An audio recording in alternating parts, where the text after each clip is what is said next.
구원을 바라보는 자의 삶, 오늘 말씀 제목입니다. 13절에 보면 그리스도께서 나타나실 때에 너희에게 가져다 주실 은혜를 온전히 바랄지어다, 이렇게 말씀했습니다. 오늘 말씀의 주제가 되는 핵심 구절은 그리스도께서 나타나실 때 너희에게 가져다 주실 은혜를 온전히 바랄지어다.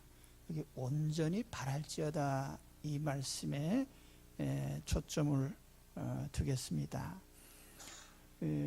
온전히 바랄지어다라고 했는데, 이 온전이라고 하는 이 단어는 텔레이오스라는 말입니다. 그래서 어떤 퍼펙트, 완전하다는 의미도 있지만 또 어떤 시간이나 사물의 끄트머리, 그래서 마지막 지점을 가리키는 말이기도 합니다. 그래서 이 단어를 to the end, 킹 제임스 성경에 보면은 그러니까 온전히 바랄지어다 그런 뜻도 되지만 끝까지 바랄지어다 그런 뜻도 됩니다. 그러니까 마지막까지, 어느 때까지냐면 예수님이 다시 오실 때까지 바라보라, 그런 뜻입니다. 그리고 이 문장은 13절은 그러므로라는 말로 시작하죠. 그 그러므로라는 건 그 앞에 본 내용인데, 앞에 본 내용은 요약하면 완전한 구원을 우리가 받았고 또 미래가 보장됐다고 하는 그런 내용을 앞서 말씀드렸어요. 그렇기 때문에 우리가 완전한 구원을 받았고 또 미래가 약속된 그런 우리의 신분이기 때문에 그 마지막에 완성될 그런 구원을 바라보면서 그때까지 바라고 소망 중에 살아라, 그런 얘기입니다. 그런데 여기서 베드로 사도가 강조하려고 한 것은 우리 현재를 살아가는 우리 삶의 모습이 우리가 어떤 목표 지점을 보느냐에 따라서 결정된다는 거예요. 그러니까 사람마다 우리 현재라고 하는 시점에 모든 삶의 주안점을 두면 삶의 형식도 그렇게 될 겁니다. 현세의 모든 것을 다 걸고 살면 현세에 일어나는 일에 전념할 것이고, 그러나 이제 종말적인 구원의 완성, 거기에 우리의 모든 것을 걸고 바라보는 사람은 그 현실적인 문제에 있어서 그것이 어떻게 되든지 크게 개의치 않을 것입니다. 그래서 오늘 베드로 사도는 우리에게 바로 이 종말적인 시점에 완성될 구원, 그걸 목표로 삼고 그걸 바라보면서 우리가 살아가야 된다는 점을 강조하고 있습니다. 그러면서 오늘 여러 가지 명령을 하는데, 오늘 말씀에는 특히 그 헬라어 성경에 보면은 명령형의 동사가 많이 나타나요. 근신하라, 바랄지어다, 본받지 말라, 거룩한 자가 되라, 두려움으로 지내라. 이거 전부 명령형으로 되어 있어요. 그러니까 오늘 본문의 말씀, 이 내용은 우리 사도의 명령이면서 또 주님의 명령이기도 합니다. 그런데 여기 이제 이런 여러 명령어들이 나타나는데 크게 보면은 이제 세 가지 주제를 얘기하고 있어요. 그래서 제가 오늘 그 세 가지 주제를 중심으로 말씀을 드리겠습니다. 첫 번째 명령은 마음의 허리를 동이고 근신하라. 여기 이제 근신하라라는 이 단어에 초점이 맞춰져 있죠. 근신하라라고 하는 이 단어 자체는 술 취하지 않은 상태를 가리킵니다. 그러니까 말짱한 정신, 또 신중함, 또 삼가는 모습, 그런 의미인데, 이걸 다른 말로 하면 절제입니다. 그러면서 우리가 어떤 식으로 절제하냐면 그 앞에 마음의 허리를 동이고 이렇게 표현했어요. 마음의 허리를 동여라 그러면 우리가 얼른 떠오르는 장면이 6월절 만찬 때의 모습을 떠올릴 수가 있습니다.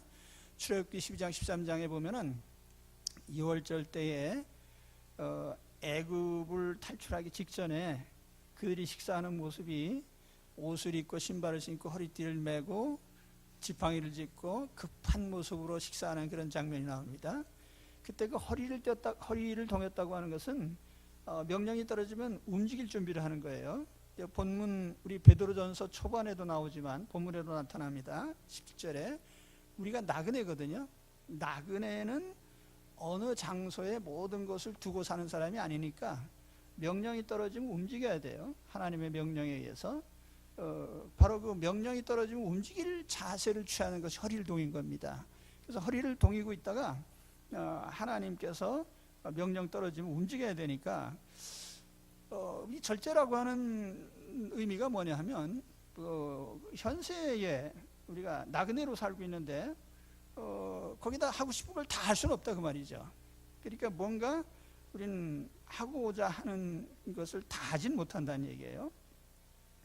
근데 우리가 절제하라 하는 이 말을 특별히 수도승처럼 금욕주의로 살라 그런 의미로 받아들일 수는 없습니다. 제가 아주 싫어하는 신앙 모습이 과장된 행위, 그 과장된 신앙적인 포장, 이런 걸 저는 아주 싫어하는데요. 어떤 사람들은 하루도 그러지 않고 매일 밤 12시부터 새벽 5시까지 기도한다고 하는데 그래서 그 하나님이 특별히 그렇게 하실 수도 있겠지만, 그래 하나님이 밤은 잠자라고 주신 시간이고 낮엔 일하라고 주신 시간인데 굳이 그걸 잠을 안 자고 하면 잠을 자야 될 거 아니에요. 언젠가는 낮에 자야 됩니까? 그런데 하여튼 그렇게 할 수는 있지만 그것이 좋은 신앙인 것처럼 그렇게 얘기할 필요는 없는 거예요. 사람마다 다 신앙의 모습이 따로 있는데, 또 어떤 사람들은 이 세상은 진짜 거룩한 사람처럼 나그네 인생이니까 난 아무것도 거들떠보지 않는다, 그러면서 이 세상을 아주 우습게 보고 사는 사람들도 있어요. 여러분, 가을이 돼서 단풍이 들고 경치가 참 좋습니다. 파란 하늘에 흰 구름이 굉장히 멋져서 가끔 가다가 이제 핸드폰으로 사진도 찍습니다. 아름다운 모습, 이 아름다운 경치를 보고 놀라지도 않고 또 이 아름다운 자연의 모습 속에 우리가 전혀 무감각하다고 하면은 이 천지만물을 지으시고 움직이시는 하나님께 대한 결례 아니겠습니까? 그 아름다운 모습을 보면은 야 멋있네, 그 말도 하고 덧붙여서 하나님은 대단하신 분입니다, 이렇게 한마디 하면 되겠죠. 우리가 이 세상을 살아간다는 것은 하나님이 창조하신 세계 속에 사는 거예요. 그러니까 우리가 절제라고 하는 것이 모든 것을 금욕적으로 하고 남보다 어떤 신앙의 특징적인 행위를 더 많이 하는 것을 자랑하고 그런 건 아니에요. 또 하나님께서 인생에게 주신 여러 분야가 있잖아요. 시름을 잇도록 아름다운 음악도 주시고, 마음을 표현하도록 아름다운 그림도 그리게 하시고, 문화예술을 주시고, 그래도 하나님께서 주신 우리 인간 세계에 주신 은총들이에요. 그렇기 때문에 우리가 절제라고 하는 것을 어떤 금욕주의로 몰아가서는 안 될 것입니다. 과장된 청빈이나 과장된 금욕, 그건 아주 자연스럽지 못한 거예요. 또 그건 하나님의 뜻이 아니에요. 성경에 보시면 어디 선지자나 제사장이라고 해서 결혼을 하지 말라고 그랬습니까? 가정을 갖지 말라고 그랬습니까? 고기를 먹지 말라고 그랬습니까? 하나님이 우리에게 영혼과 더불어 육체를 주셨는데 우리의 육체가 소중하기 때문에 하나님은 우리 육체 부활이라고 하는 특별한 구원의 은총을 주신 거예요. 그렇기 때문에 우리가 이 땅에 살아가는 동안에 우리의 영혼이 잘 되고 우리가 건강한 신체를 가지고 또 어떤 적절한 삶을 누리는 것은, 그것은 전혀 잘못된 것이 아니죠. 오늘 베드로 사도가 얘기하는 여기 절제라고 하는 것은 그런 의미가 아닙니다.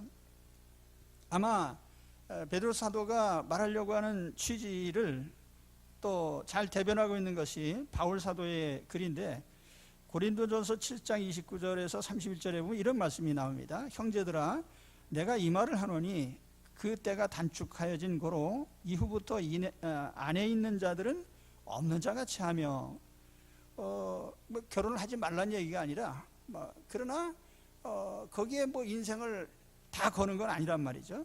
우는 자들은 울지 않는 자 같이 하며, 좀 슬프다고 해서 그냥 슬픔에 풍덩 빠져가지고 울다가 죽을 것처럼 그냥 그렇게 하지 말고, 또 기쁜 자들은 기쁘지 않은 자 같이 하며, 기쁜 일이 생겼다고 해서 혼자 천하를 얻은 것처럼 그렇게 할 필요도 없다는 거지.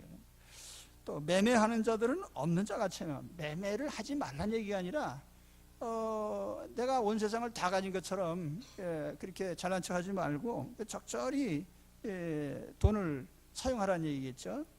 세상 물건을 쓰는 자들은 다 쓰지 못하는 자 같이 하라.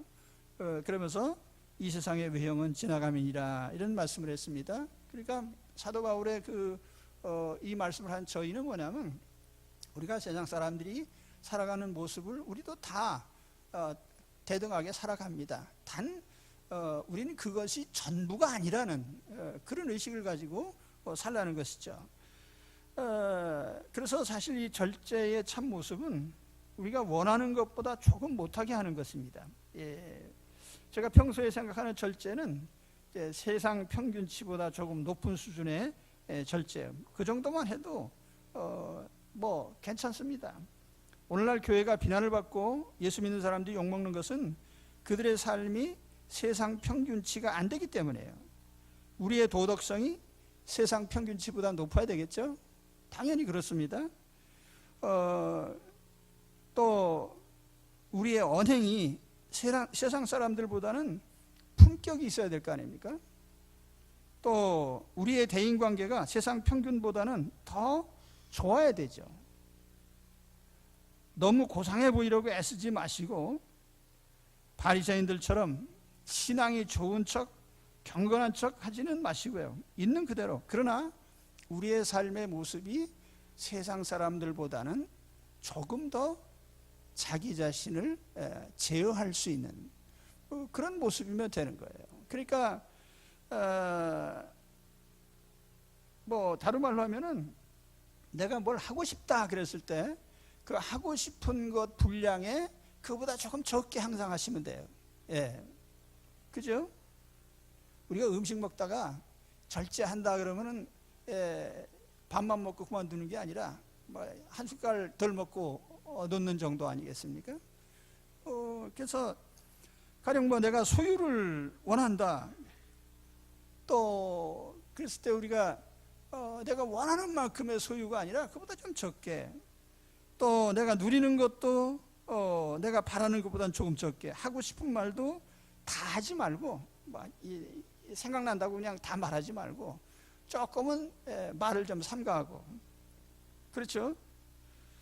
나의 경제생활 속에 예수님의 명예가 걸려있고 나의 모든 삶에 예수님의 명예가 걸렸어요. 그래서 우리가 그럼 욕먹지 않을 정도로, 욕먹지 않는다는 게 뭐예요? 그래서 제가 이 예수님의 명예를 지금 말씀드리는 건데요, 우리가 주기도문 할 때 무슨 기도합니까? 주님의 이름이 거룩히 여김을 받으세요. 그런데 주님의 이름이 거룩히 여김을 누구한테 받아야 돼요? 나의 삶을 통해서 주님의 이름이 거룩히 여겨지도록 만들란 말이에요. 남의 얘기가 아니에요, 그게.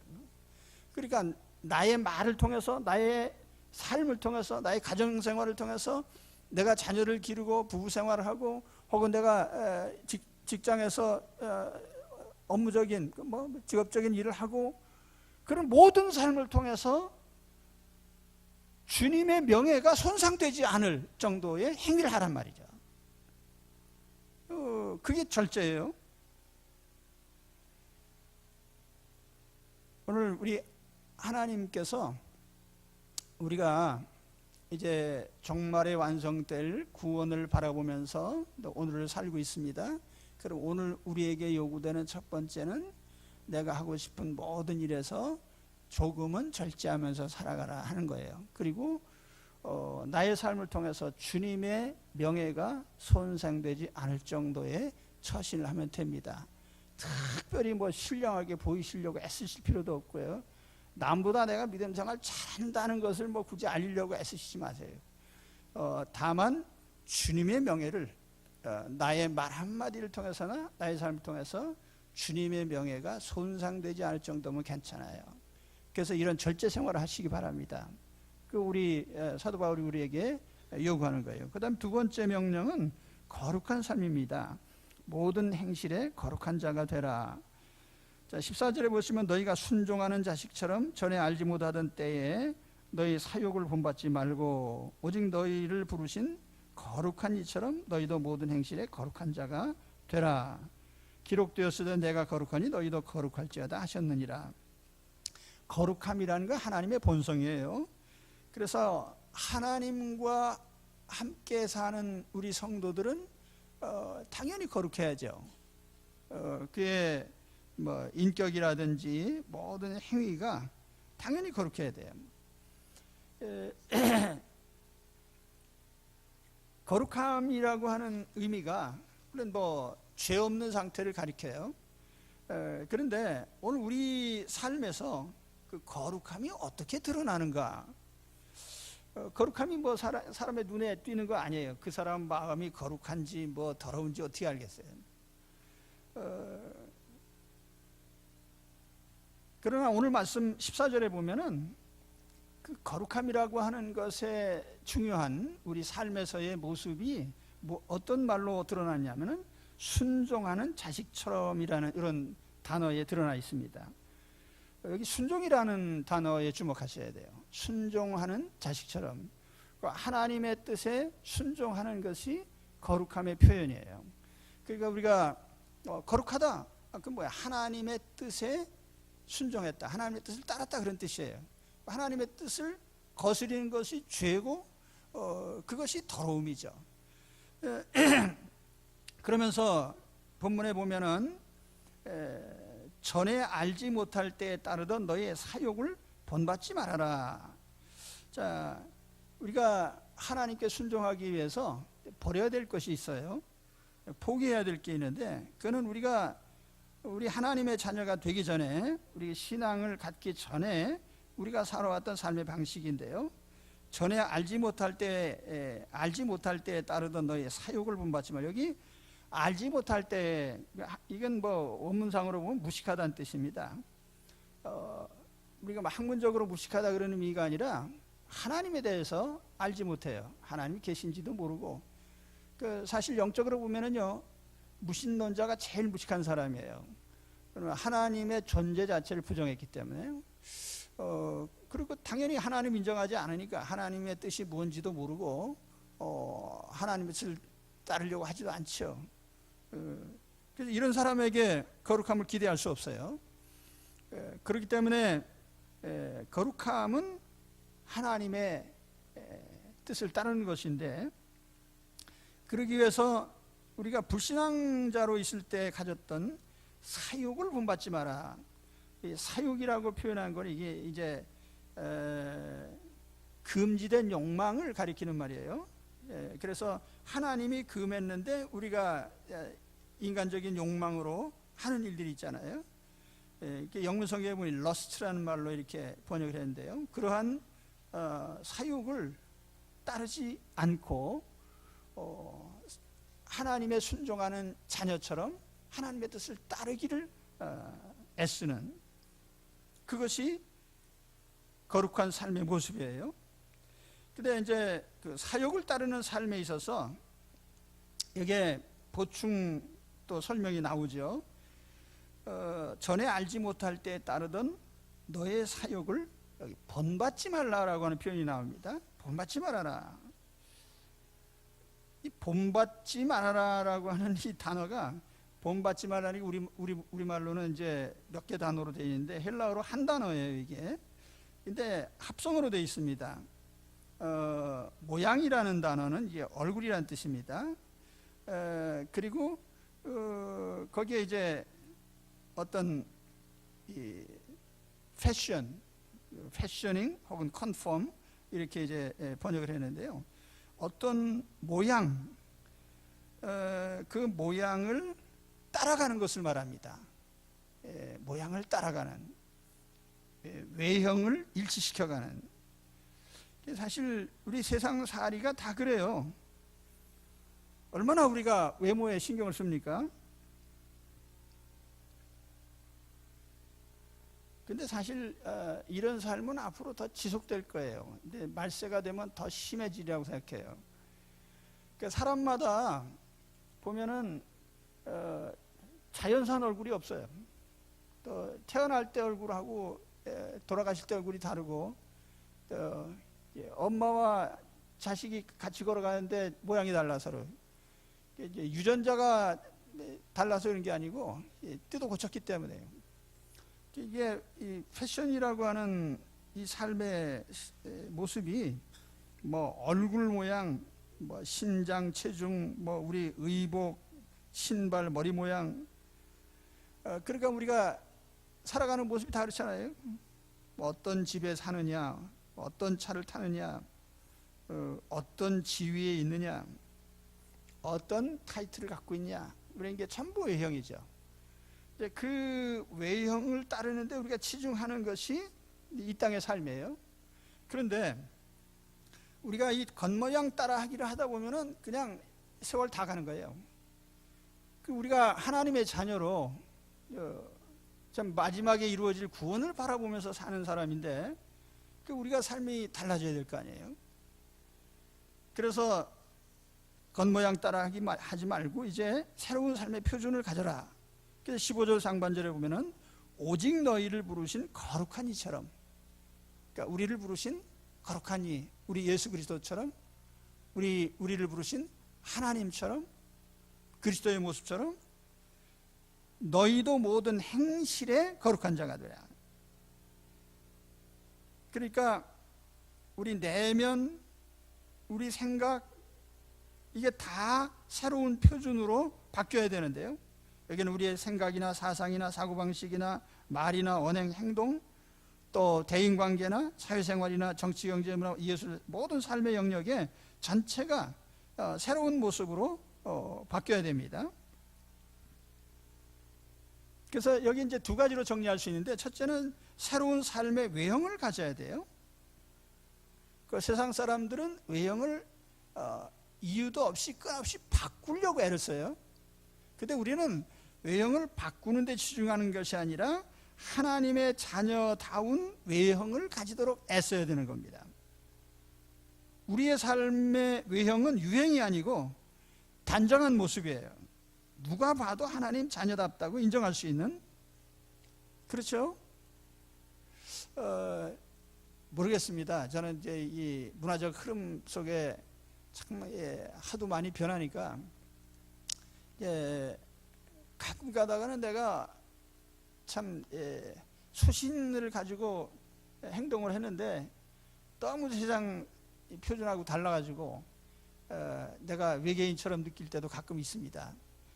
그렇긴 한데 그래도 우리가 우리 삶의 어떤 모습, 하나님의 자녀다운 모습을 우리 모든 삶에 나타내야 될 거 아니에요. 옷차림에서부터 품이 있는 언어를 사용하고, 요즘에 품이라는 말을 참 쓰기가 힘들어요. 품이 있다는 말이 별 의미가 없는 걸로 여겨지거든요. 근데 사실은 사람이 얼마나 품이 있는 존재예요. 우리가 하나님의 형상을 닮은 거룩한 존재인데, 하나님의 자녀다운 그런 어떤 품위가 그의 삶의 모습에서 드러난다면 얼마나 멋있겠어요. 그의 삶의 외형이라든지 그 언행 하나하나에, 언어 하나하나에. 그래서 이런 하나님 자녀의 언어, 그래서 영어를 배우시다 보면은 영어에 항상 보면은 아주 품이 있는 표현이 있고, 한 중간쯤 되는 표현이 있고, 비속어가 있어요.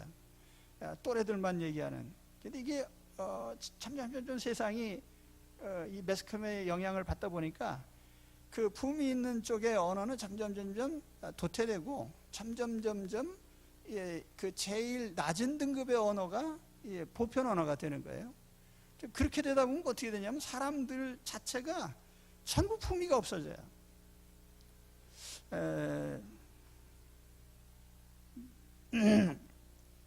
근데 우리가 뭐 다른 얘기가 아니고 하나님 자녀이니까 하나님 자녀다운 그런 품위 있는 언어를 사용하고 또 예절과 매너가 있어야 되고요. 대인관계가 아주 원만해야 되고요.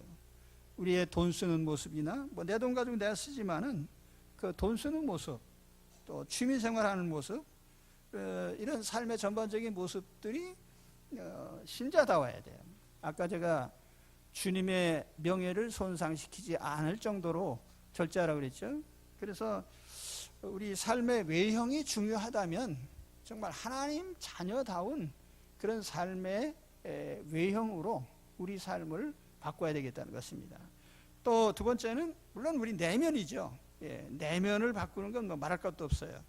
그래서 바울 사도는 로마서 12장 2절에 뭐라고 했냐면은 너희는 이 세대를 본받지 말고, 여기 이 세대를 본받지 말라고 하는 베드로 사도가 쓴 똑같은 말을 썼습니다. 수스케마란 말인데, 이 스케마란 말은 어떤 모형이고 외형, 이 수라고 하는 말은 동조한다는 뜻이에요.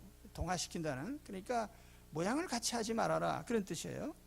이 세대 사람과 모양을 같이 하지 마라.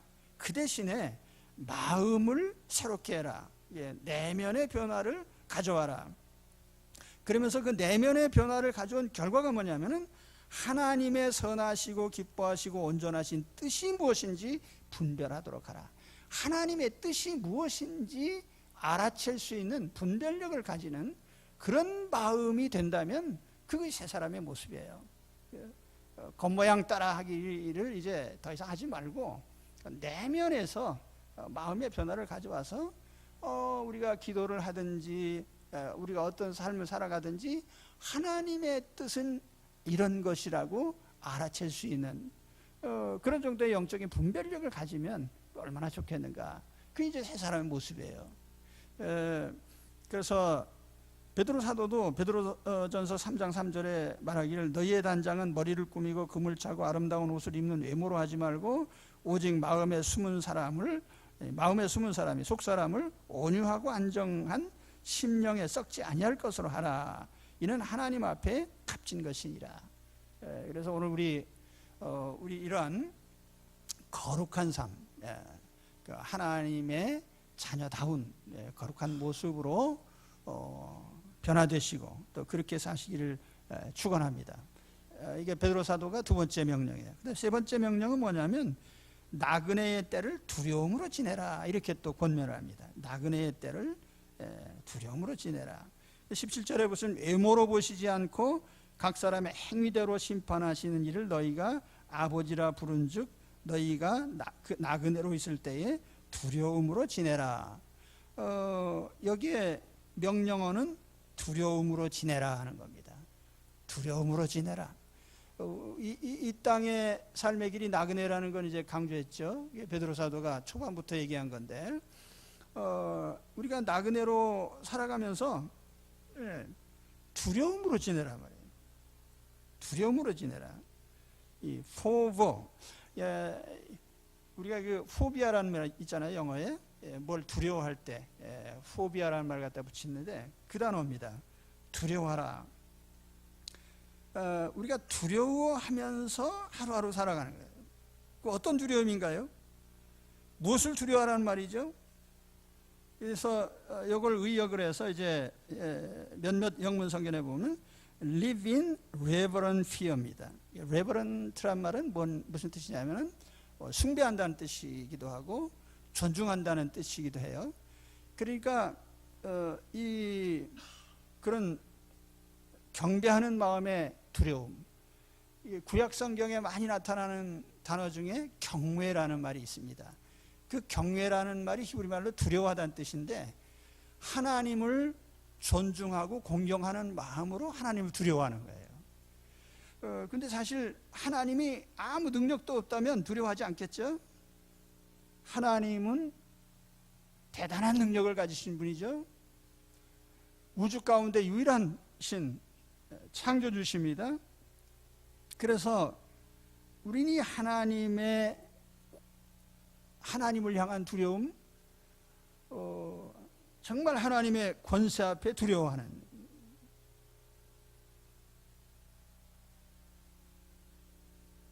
특히 하나님이 금하신 일을 할 때에 두려운 마음을 가져야 돼요. 여러분, 하나님은 얼마든지 응징하실 수 있으니까요. 세상 사람들은 두려워하지 않아도 되는 엉뚱한 것을 두려워합니다. 우리가 인생길에 얼마나 위험한 일들이 많아요. 사도 바울이 고린도후서 11장 26절에 이런 얘기를 합니다.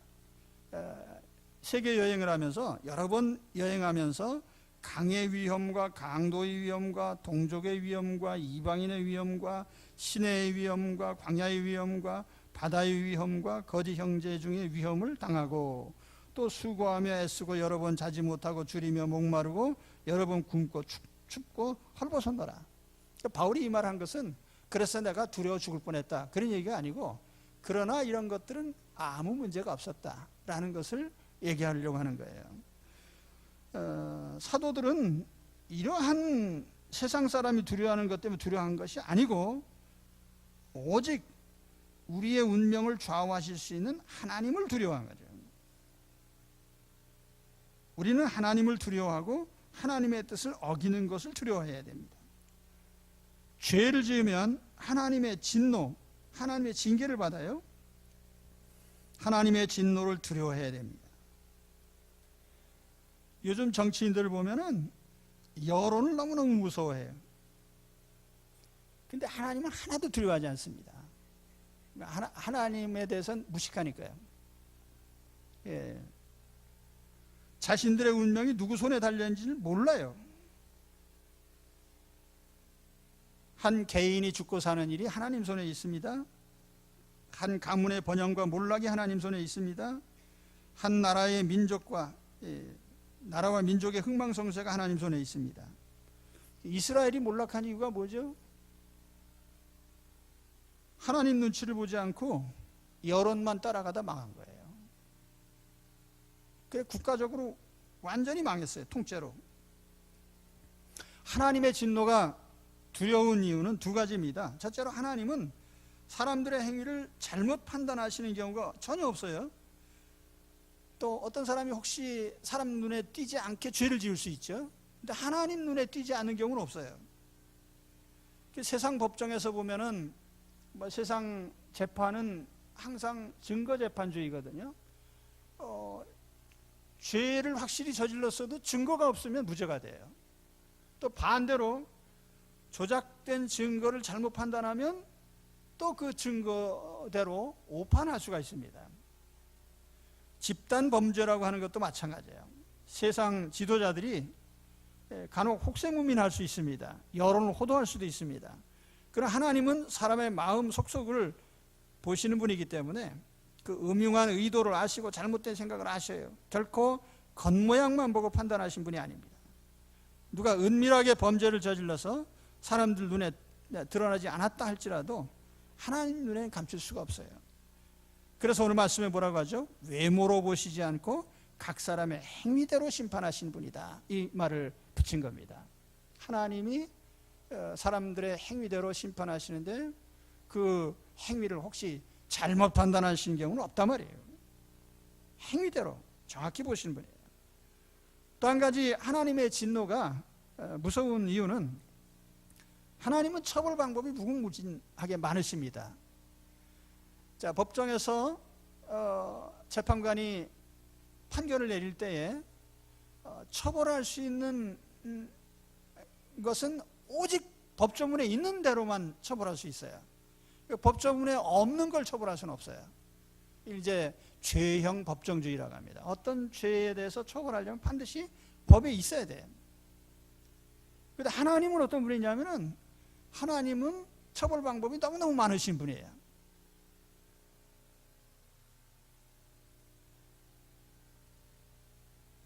요즘 사형제도도 별로 적용이 잘 안 되죠. 하나님은요, 사람을 죽게 하시는 방법이 참 많습니다. 병들어 죽게 하실 수도 있고, 불의의 사고를 당해서 죽을 수도 있고, 사람들에게 해침을 당할 수도 있고, 뿐만 아니라 우리가 살아가는 동안에 우리는 성공과 실패에 목을 메고 살고 있지만은 하나님은 얼마든지 흥하게도 하시고 망하게도 하신 분이에요. 신명기 28장에 보면은 정신이 혼란해지고 쫓아오는 사람이 없어도 도망치는 삶을 살게 하실 수도 있는 분이고요. 이 국가적으로도 마찬가지예요. 제가 여론 정치하지 말라는 이유가 세상 사람들은 아무것도 할 수 없어요. 뭐 대중이 뭐 할 수 있는 일이 뭐가 있습니까? 하나님은 국가든 민족이든 통째로 망하게 하실 수 있어요. 지금까지 지구상에 존재했던 수많은 민족과 나라들이 다 흥하고 망했습니다. 그 역사는 하나님의 손에 의해서 끊임없이 심판당합니다. 그렇기 때문에 우리는 하나님 앞에 겸손해야죠. 이런 하나님을 우리가 두려워하지 않을 수 없는 거죠. 그런데 오늘 베드로 사도가 우리에게 이런 말씀을 하면서 겁먹으라고 하신 말씀은 아니에요. 근데 참 재미있는 것은 이런 하나님이 우리 아버지다, 또 이렇게 얘기를 해요. 오늘 말씀에 보면 너희가 이런 분을 아버지라고 부른즉, 여기에 우리 모든 소망이 있죠. 우리가 스스로 아버지라고 부른 게 아니고 하나님이 성령을 주셔서 우리가 이런 하나님을 아버지라고 부르게 하신 거예요. 너희가 아들이므로 하나님이 그 아들의 영을 우리 마음 가운데 보내사 아빠 아버지라 부르게 하셨느니라. 하나님이 우리의 아버지시기 때문에 우리는 적어도 두 가지 은혜를 기대할 수 있어요. 첫 번째 은혜는 우리는 하나님께 징계는 받지만 멸망은 당하지 않습니다. 그러니까 징계라고 하는 건 자녀를 향한 특별한 사랑의 표현입니다. 그러니까 남의 자식은 징계 안 해요. 내 자식의 징계라는데 징계의 목적은 바로잡는 데 있어요. 그렇기 때문에 하나님께서 자기 자녀를 징계하실 때 지옥가라고 징계하시지 않아요. 바로잡아서 하나님 자녀답게 되기를 원하시는 그런 징계죠. 그러니까 그것이 세상 사람과 우리가 다른 것입니다. 하나님의 자녀들을 징계를 하시는데 우리 아버지시기 때문에 사랑의 징계를 하시지 나중에 바로잡아서 잘되게 하시려는 징계예요. 그러니까 징계 자체가 우리에게는 뭐 두려움이나 공포는 아니죠. 그렇죠? 또 한 가지는 뭐냐면 우리는 하나님 아버지만 두려워하면 돼요. 그 외에는 하나도 두려워할 게 없어요. 그러니까 거꾸로 세상 사람들은 하나님 아버지는 두려워하지 않고 세상 모든 걸 다 두려워해요. 귀신도 두렵고 생명의 사망도 두렵고 실패하는 것도 두렵고. 그렇죠? 우리는 딱 한 가지만 두려워하면 돼요. 하나님만 두려워하면 돼요. 그러니까 하나님 외에는 아무도 두려워하지 않습니다. 그러니까 제 얼굴을 보십시오. 제가 뭘 두려워하게 생겼나요? 하나님 외에 두려운 거 없습니다. 하나님 외에는 어떤 것도 두려운 게 없어요. 제가 초신자 때 좀 담력을 키워야 되겠다. 그래서 제가 언제 말씀드렸나 모르겠네요. 망우리 공동묘지 올라가서요, 제가 1박 2일 하고 온 사람이에요. 텐트 치고 옛날에 한 40년 50년 전인가. 사실은 하나님을 두려워하면 다른 건 두렵지 않습니다. 하나님을 두려워하면, 하나님 두려워하지 않으면 다 두려운 거예요. 이 세상 천지 만물이 다 하나님 손에 있습니다. 천사들도 하나님 손에 있고 귀신들도 하나님 손에 있고 각 사람의 생명도 사망도 하나님 손에 있습니다. 성공도 실패도 높아지는 것도 낮아지는 것도 하나님 손에 있습니다. 천재지변도 불의의 재난도 다 하나님 손에 있습니다. 그래서 우리는 이 세상에 존재할 수 있는 모든 조건들이 다 하나님 손 안에 있음을 알아야 됩니다. 그렇기 때문에 우리는 한 분 하나님만 두려워하면 돼요. 그리고 그분의 뜻에 순종하시기 바랍니다. 하나님 금하신 것은 하지 말고요. 하나님 허락하신 것은 열심히 하고요. 자, 오늘 이 나그네 인생이라고 하는 것, 우리는 이 세상이 영원한 거처가 아니고 저 앞에 보이는 하나님께서 우리에게 주시고자 하는 미래적인 완성된 구원을 우리 앞에 갖다 놓고, 자, 여기까지 와라 하고 이제 하나님이 우리를 부르셨어요. 그러니까 우리가 이 땅 살아가는 동안에 우리는 그 목표를 보면서 가는 겁니다. 그래서 오늘 베드로 사도는 우리에게 세 가지 명령을 했죠. 첫 번째 명령은 뭡니까? 근신해라. 절제하는 삶을 살아라. 하고 싶은 거 다 할 수는 없다. 나그네니까. 그렇죠? 두 번째는 우리가 이 세상 살아가는 동안에 거룩하게 살아라. 하나님 자녀니까 하나님 명예에 먹칠하지 말고요. 그저 하고 싶은 거 다 하지 말고 적당히 절제하면서요. 하나님의 거룩함을 나타내는, 하나님의 뜻을 따르는 자녀들이 되라. 그러면서 마지막에는 정말 두려운 마음으로 나그네 때를 보내라, 이렇게 말씀을 했습니다. 이 세상에 실족하지 말고, 자, 하나님이 얼마나 두려운 분인지 알고요. 그래서 하나님을 경외하는 마음으로 이 땅의 삶을 우리는 살아가야 됩니다. 그래서 인생의 경주 마지막까지 다 성공적으로 완주하시기를 축원합니다. 기도하겠습니다.